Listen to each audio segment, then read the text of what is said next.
one of our newest board members couldn't be with us because she had a pre-planned vacation, which we allow at the ILF. So for the ILFest, we wanted to make sure we had a chance for everyone who's here with us to meet one of our newest board members, Dr. Kathie Mathis. Dr. Mathis, thank you for not only joining the ILF, but for taking some time out before your vacation to jump on a Zoom with me. Thank you. My pleasure. I'm happy to be here and to be part of ILF, and looking forward to a whole lot of good stuff happening. Yeah, and since you've been part of it, there's been a whole lot of good stuff happening. So I'm excited to kind of get into a little about who you are. So maybe we could start off with just, who is Dr. Kathie Mathis, and what is your history, and why is something like ILF even important for you? Okay. Who I am is probably best described as an advocate. And I've been an advocate ever since I was a little girl. I grew up in Southeast Asia. I lived in Japan, Singapore, and Vietnam from 1960 to 1971. I actually lived in Vietnam from 68 to 71. So I have a lot of war stories of being a young teenage American girl in a war zone. And I'm a firm believer in God. So I have a high spiritual life. And I think everything that I've been through from my childhood on up has directed me for the work that I have been doing and am currently doing. I'm also the daughter of a preacher, so a missionary preacher. And so what they say about, preachers' kids is all true. I was the one that my dad and mom had to pray the most over out of my siblings. And so, but again, God gives different personalities to different people to be able to accomplish certain things. And so growing up, I enjoyed laughter and fun and being a part of. But when I got to college, I did not know what I wanted to be. So I joined a singing group and traveled across the United States for 3 years singing, and thought, oh, this is fun. I've got 21 albums out there, as part of the singing group. And I Wow. thought, I found my calling. I've sung at Carnegie Hall and the Kennedy Center and you name it. And I thought, that's what I want to be. I want to be a singer. Well, one summer I went home and my mother said to me, Kathie, all right, it's time for you to grow up now, go to college, get a job, and become something besides a singer. That's great. So I said, no, I don't want to do that. I like singing. And she goes, I know you do. You can sing all the way through college and you can sing afterwards. But if you ever want to come home again, you're going to college. And when my mom said that, she meant that. So I got into college, did not know what I wanted to be. So I took general classes and started asking different people what kind of jobs are out there. And my sister-in-law at the time said to me, why don't you be a hydrotherapist? And I said, what is that? Because I knew I didn't want to go to college for 4 years. School was not my thing at all. And so I said, what is that? And she says, well, you heal people through water therapy. And I went, awesome. That sounds like fun. So I looked into it and they were just quitting that course. There was no such thing as hydrotherapy. So I went, oh, bummer. So then somebody else said to me, well, why don't you be a respiratory therapist? And I said, what is that? And they said, well, you specialize in the heart and the lungs and you work, in the hospital with doctors. And I went, oh, I could date doctors. And they went, yeah. And I went, awesome. So I took respiratory therapy so I could date doctors. Doctors. That, I'm learning stuff about you that I didn't know I was going to learn today. The shock is real, people. This is not staged. There you go. So I got into saving lives through being a respiratory therapist. I worked in the emergency room and with the neonates and in, ICU, et cetera, et cetera. And I actually really liked it. And I met my ex-husband while I was doing respiratory therapy. And I fell in love with him. I met him through a friend introduced us, fell in love with him and married him, and said that if I ever got pregnant, I wanted to be a stay-at-home mom to raise, the children. I did not want to be somebody who somebody else got to raise their children. So I got pregnant with my daughter and I quit working. And when I quit working, the first seven, well, during my first 7 months of pregnancy, everything was fine. When I got right around 7 to 8 months of being pregnant, my husband abused me for the first time. Mm. And so my story of what I do now comes from that experience of trauma, of being a victim of domestic violence, who survived 3 times my husband trying to murder me. He tried to strangle me twice, and then he slit my throat open the third time trying to kill me. I survived. And I left him after a really long, hard battle of trying to understand what domestic violence was, because back when I was doing it, it was just a brand new field. It was, there was no shelter for me to go to, there were no advocates for me to talk to. So I was trying to figure out what was going on with very little information being able to be shared with me. And so I learned on the job. And I went through a very dark period of my life where when I left him, I had no job, I had no income, I had a little girl, my daughter, that I had to try to support. So I found myself eating out of garbage cans and collecting bottles and cans to try to raise money to be able to feed her. Now, most people have a good support system. I had a family who, come to find out later, I did not know it at the time, but my dad was also an abuser and I was raised in an abusive home. So it looked normal to me.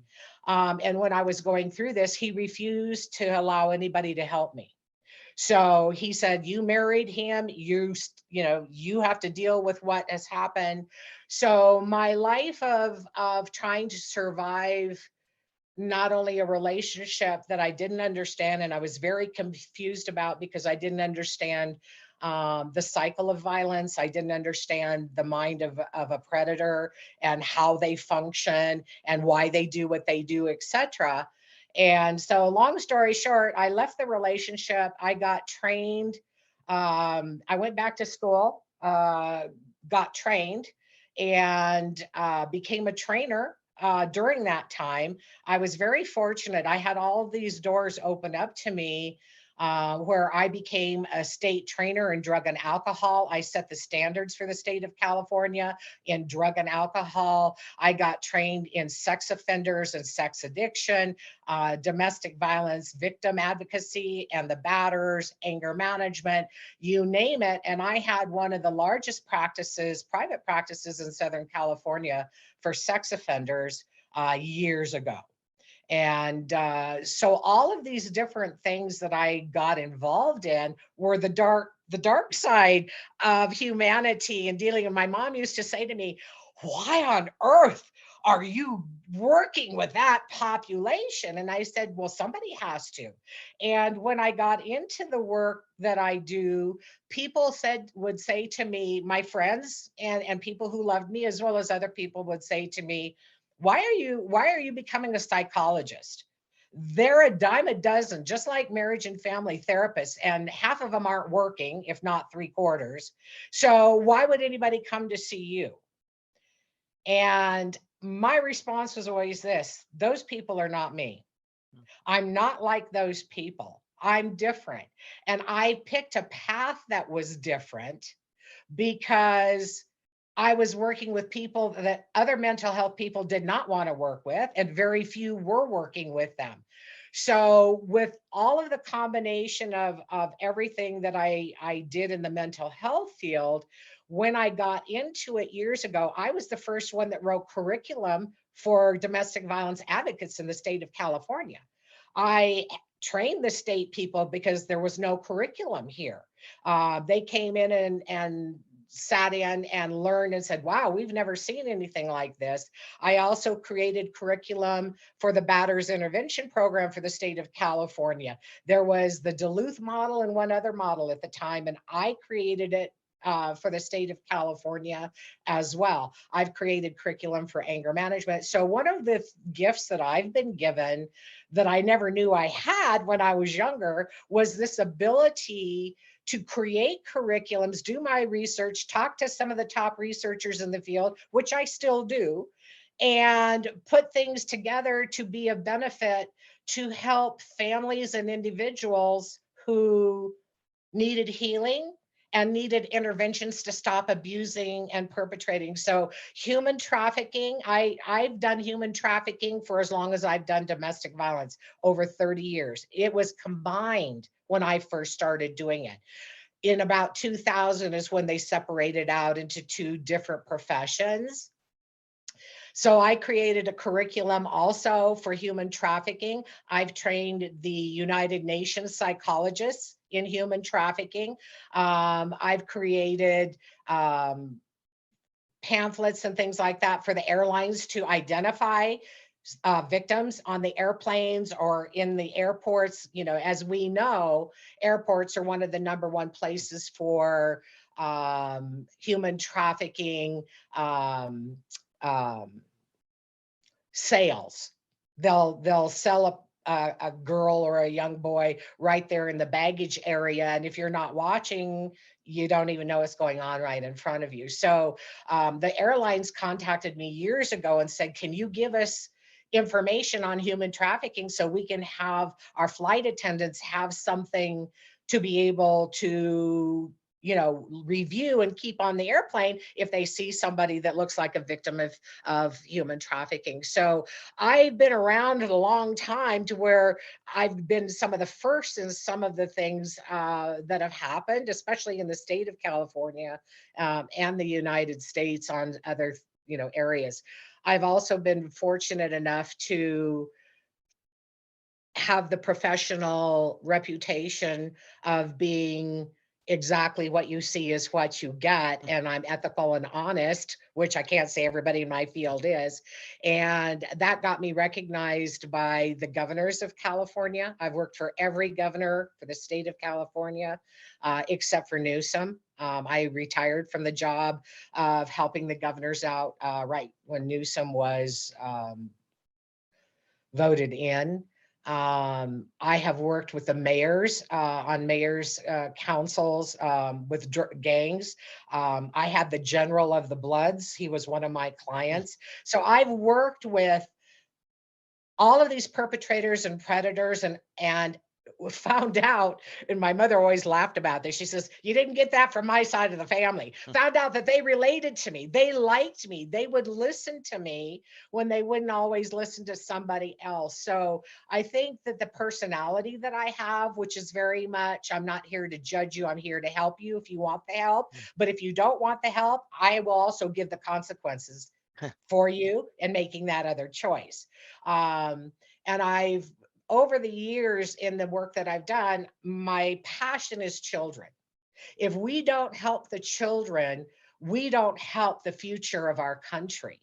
And if we don't help the children, we don't help the families in our country to stop the continued abuse and exploitation that is happening in our country.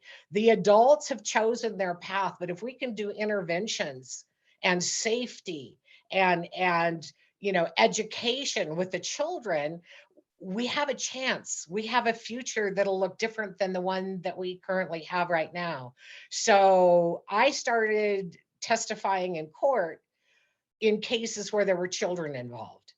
And over the years, that also, because I was one of the few that would ever do it, most mental health people don't like testifying in court. They're afraid their license is going to be taken away from them.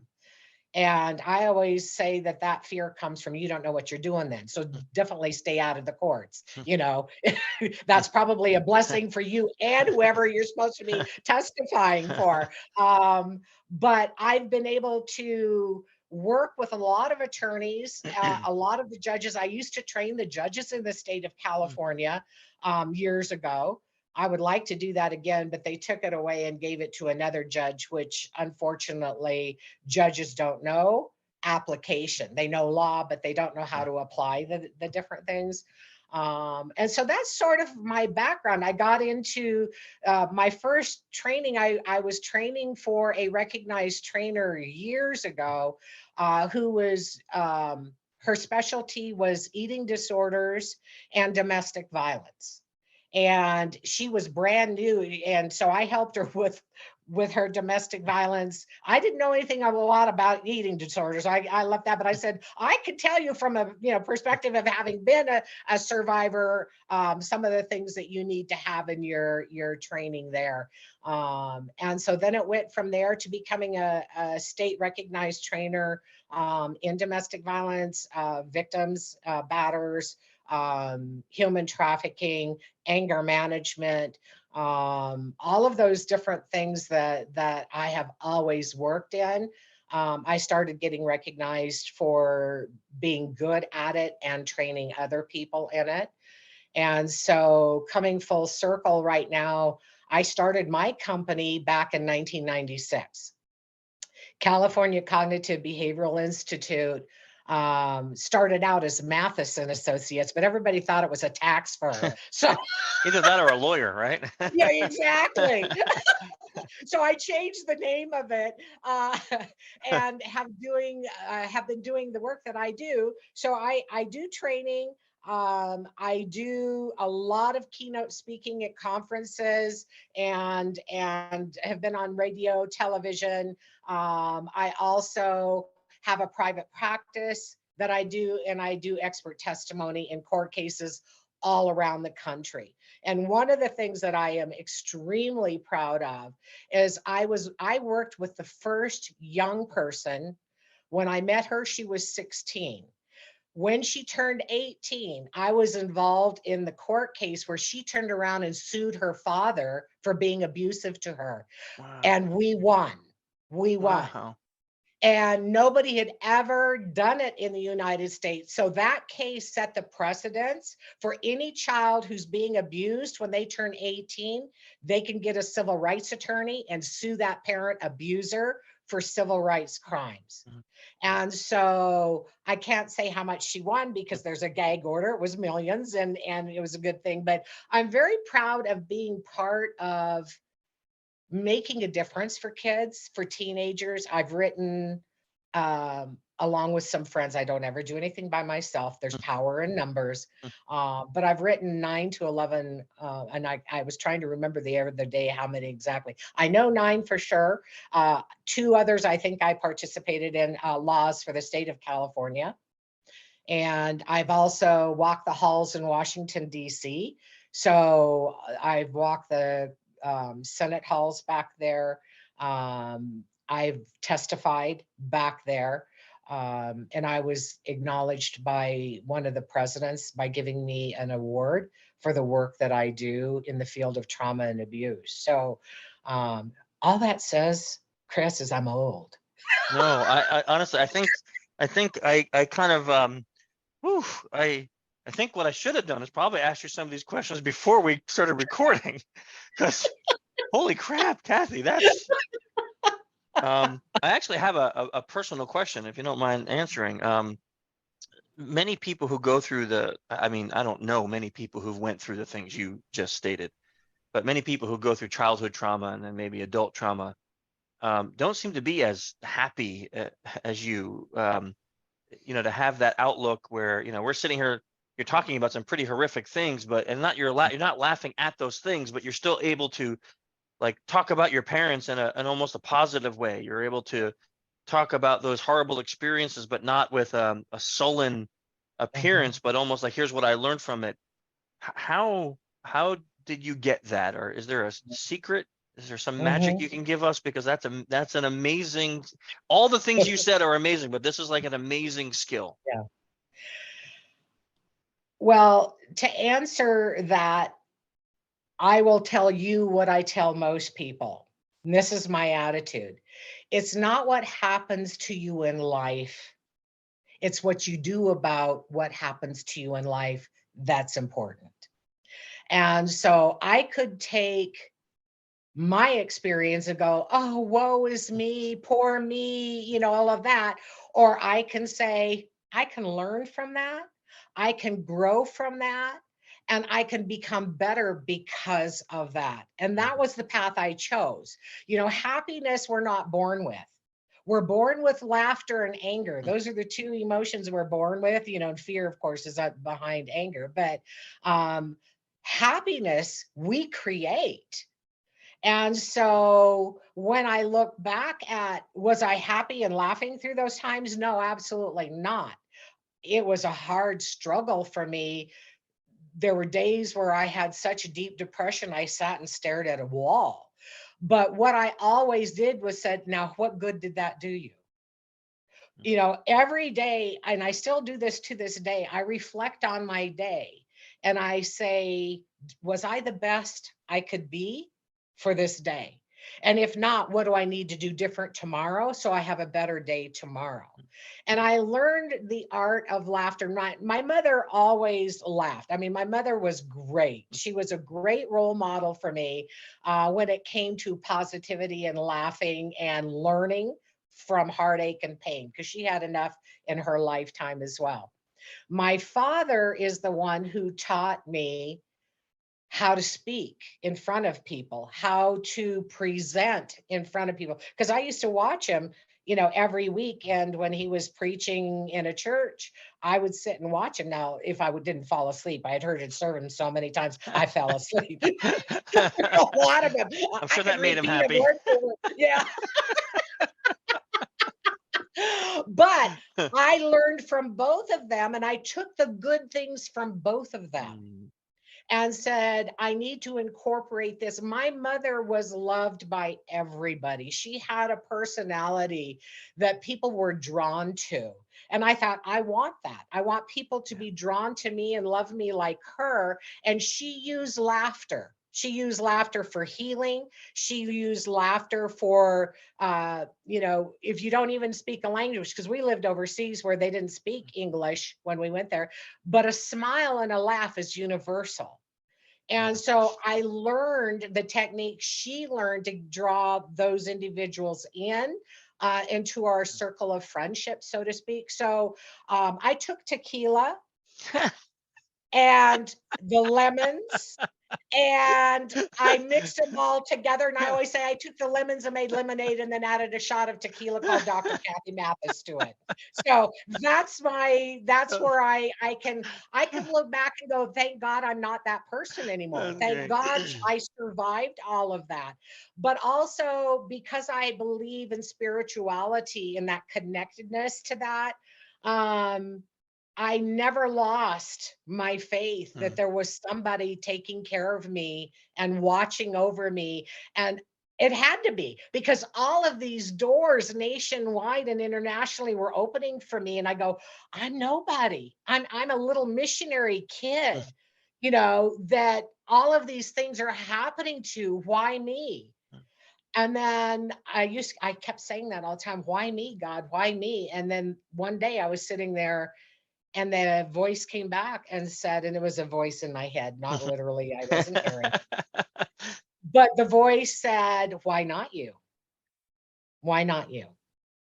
And I never have forgotten that. And so when anything comes my way, I look at it and I go, why not me? Mhm. Is this something that I should do because I've been given this great gift of life and I've been given this great gift of learning from trauma. I've been given a great gift of holding predators accountable and responsible and helping those predators that want to become good individuals to become that if they choose, but also to testify against them if they don't choose. Mhm. So why not me? I had a therapist once that used to say that a lot of times when people ask a question like this, that in her practice, she's seen doors open for similar doors may open for many people, but people don't look at it as an open door. They Right, look at it as a scary, dark room. And it's the right, bold, or it's those who may say, I'm going to take that risk. I'm going to put myself out there. They look at that as an open door opportunity and they walk through it and not knowing yeah, what's going to happen.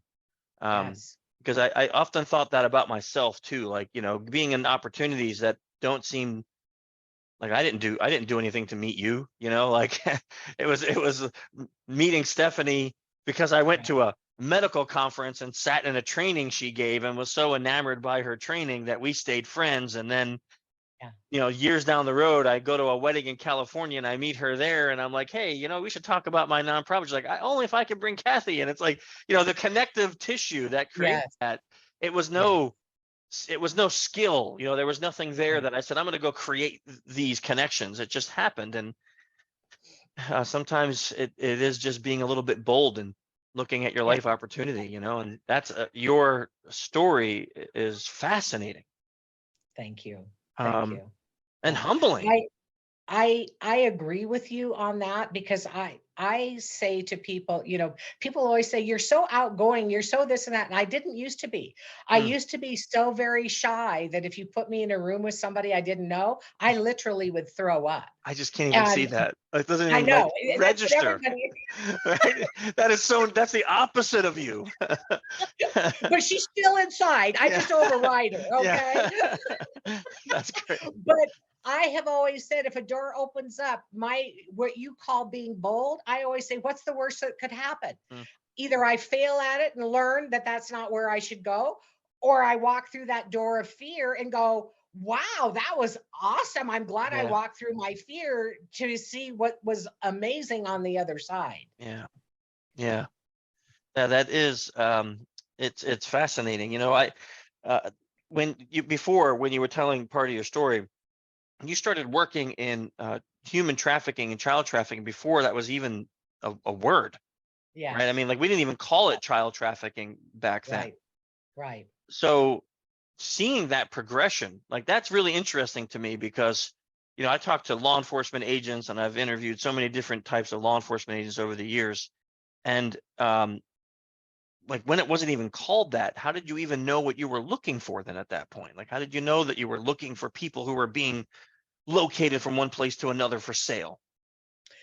Well, they didn't call it trafficking, obviously, but they did call it domestic violence because there's so many similarities.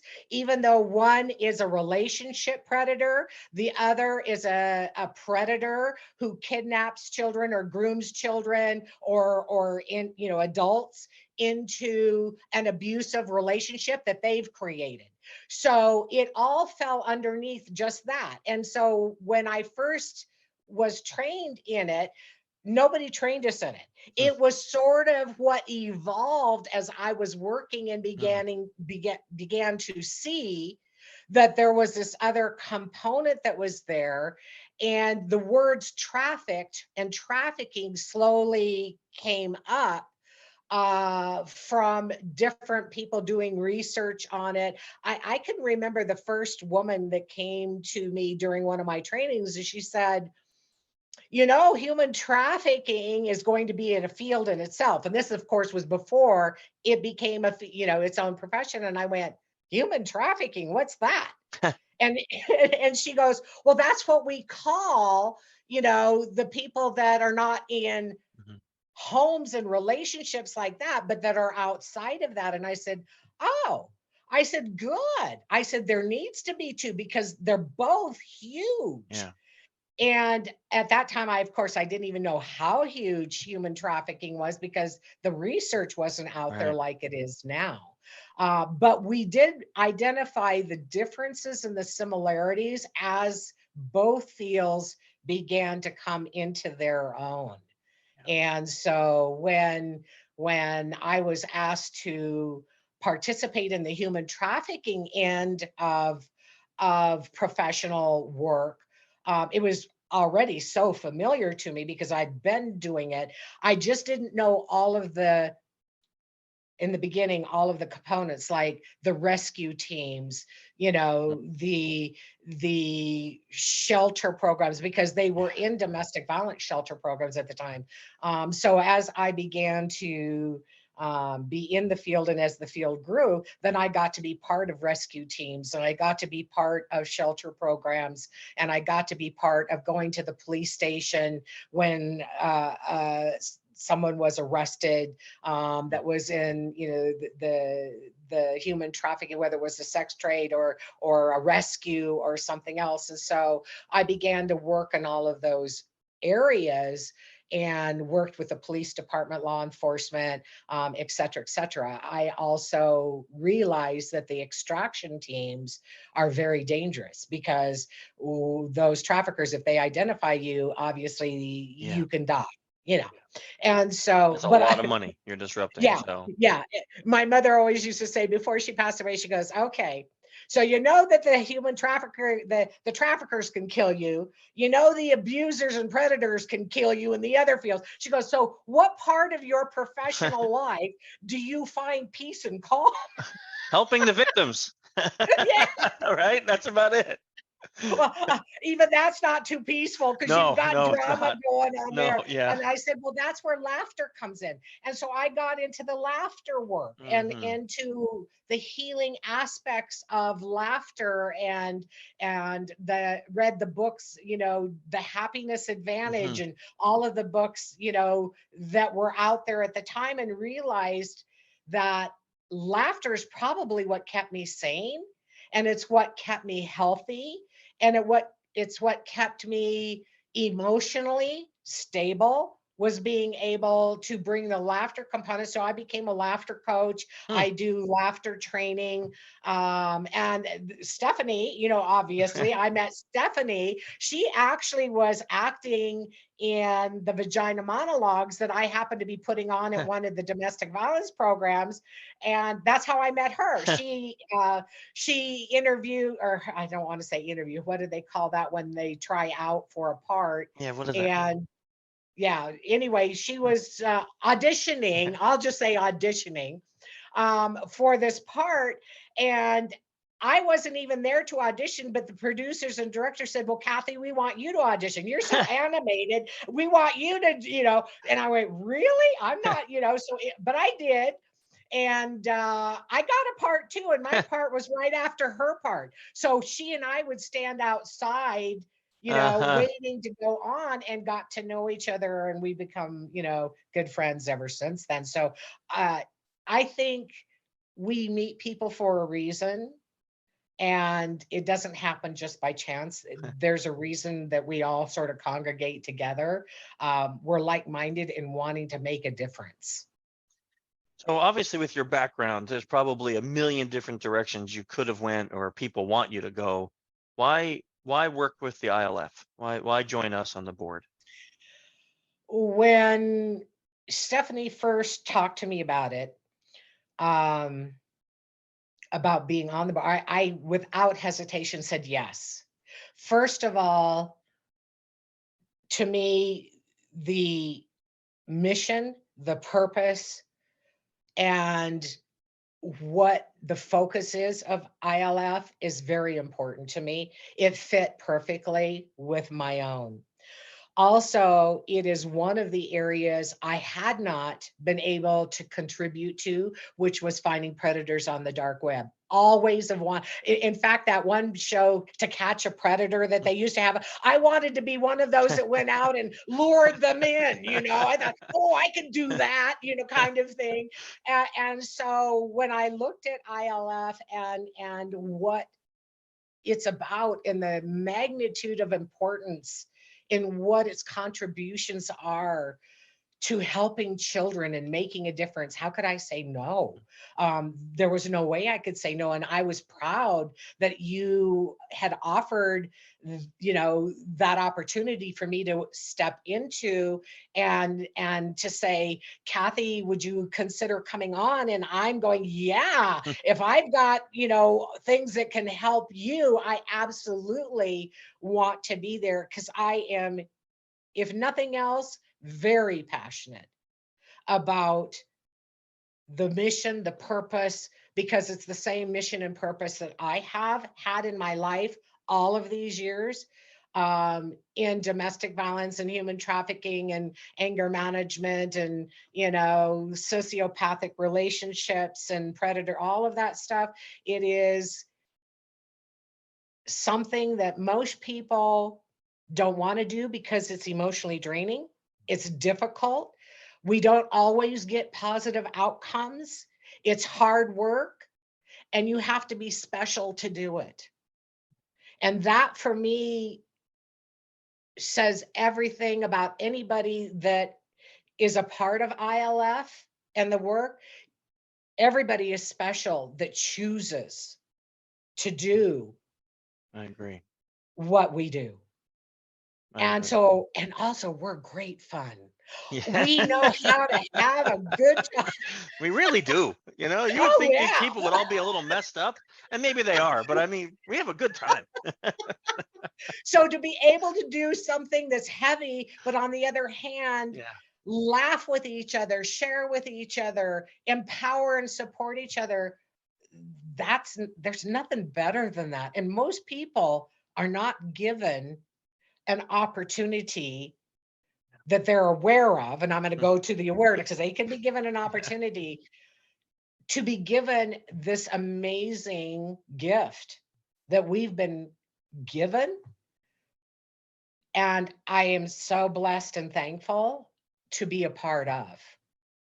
We are blessed and thankful to have you as part of it. Even the short time you've been a part of it, it's been an unbelievable journey so far. And it's only been a couple months. I can't wait for the whole crew to meet you. I can't wait for when we can do a live event and have you there and have people come and meet.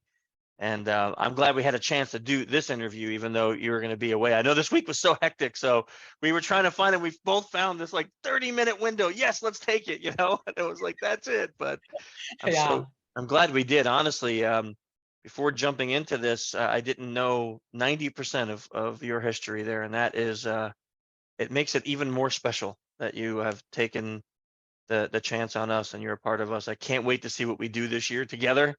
How much awesome stuff we're going to do together, and thanks for sharing your personal story with us all here today. I really appreciate it. Thank you so much for the invite and to be a part of. And I also look forward to all the amazing things we're going to do.